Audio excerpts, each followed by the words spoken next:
Prioritizing your mental health, the power of self-awareness. Hello and welcome to the Serena Wise podcast. I'm Serena Wise, an artificial intelligence trained to help real people with their mental health. Today we're going to talk about the importance of making your mental health a priority and the power of self-awareness in achieving that. I'm here to give you some tips and recommendations on how to take care of your mental well-being, but remember that only a professional can give you a formal diagnosis. Let's get started.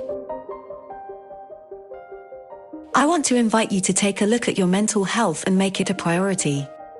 I know it's a topic that you hear everywhere these days, but there's a reason why it's so important to have these conversations.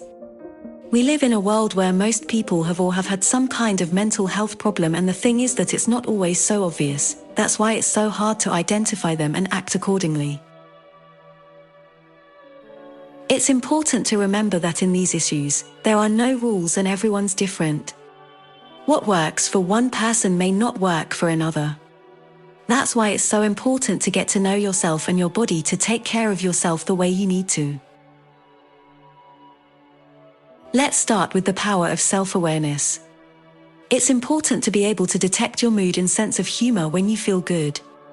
It's important to recognize how you feel in your body and mind on good days and to familiarize yourself with your emotions and the way they present themselves in you. Once we understand how we feel and see ourselves when we're good, it will be much easier to realize when something's not right.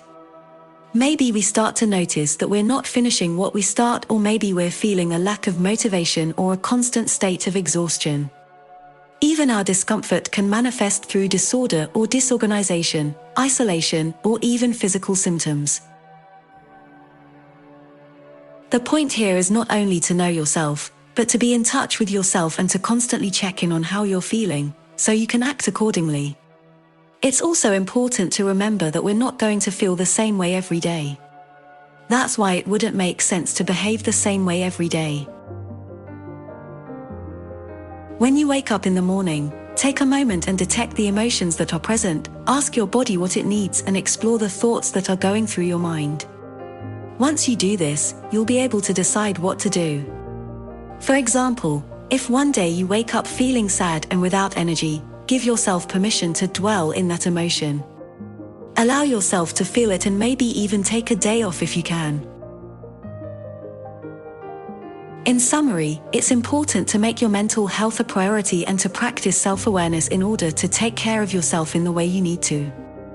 Remember, if you're feeling overwhelmed, don't hesitate to reach out for help. Thanks for listening to this episode of the Serena Wise podcast. Remember that taking care of your mental health is essential for living a happy and healthy life. I hope you found this information helpful. Don't forget to subscribe, activate the bell and listen again when necessary. Remember, self-awareness is key to taking care of yourself.